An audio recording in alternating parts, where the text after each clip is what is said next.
Israel Hamas വെടിനിർത്തലിന് America മുന്നോട്ട് വെച്ച നിർദ്ദേശങ്ങൾ ഇസ്രായേൽ അംഗീകരിച്ചതായി വൈറ്റ് ഹൌസ്. എന്നാൽ നിർദ്ദേശം പഠിച്ചതിനു ശേഷം പ്രതികരിക്കുമെന്ന് ഹമാസിന്റെ പ്രതികരണം. വെടിനിർത്തലിനായി ഹമാസുമായി ചർച്ചകൾ പുരോഗമിക്കുകയാണെന്ന് White House press secretary Karoline ലിവിറ്റ്.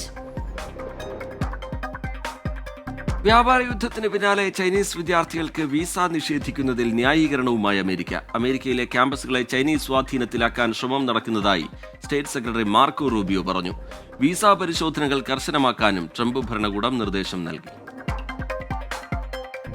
Mexican സംഗീത ബ്രാൻഡായ ഫ്യൂജിറ്റീവോയിലെ കാണാതായ 5 സംഗീതജ്ഞരുടെ മൃതദേഹം കണ്ടെത്തി. ടെക്സസ് മെക്സിക്കോ അതിർത്തിയിൽ നിന്നാണ് മൃതദേഹം കണ്ടെത്തിയത്. ഞായറാഴ്ച സംഗീത പരിപാടിക്ക് പോകുമ്പോഴാണ് 5 പേരെയും കാണാതായത്. സമാധാന ചർച്ചകൾക്കുള്ള ശ്രമങ്ങളോട് UK-യിൽ പ്രതികരിക്കുന്നില്ല എന്ന ആരോപണവുമായി റഷ്യ. ജൂൺ 2 ഇസ്താംബൂളിൽ നേരിട്ട ചർച്ച നിശ്ചയിച്ചിരിക്കുകയാണ് റഷ്യയുടെ ആരോപണം. അതേസമയം ചർച്ചയെക്കുറിച്ചുള്ള റഷ്യൻ അജണ്ട നേരത്തെ വ്യക്തമാക്കണമെന്ന് യുക്രൈൻ ആവശ്യപ്പെട്ടു. കാനഡയിൽ കാട്ടുതീ പടരുന്നു.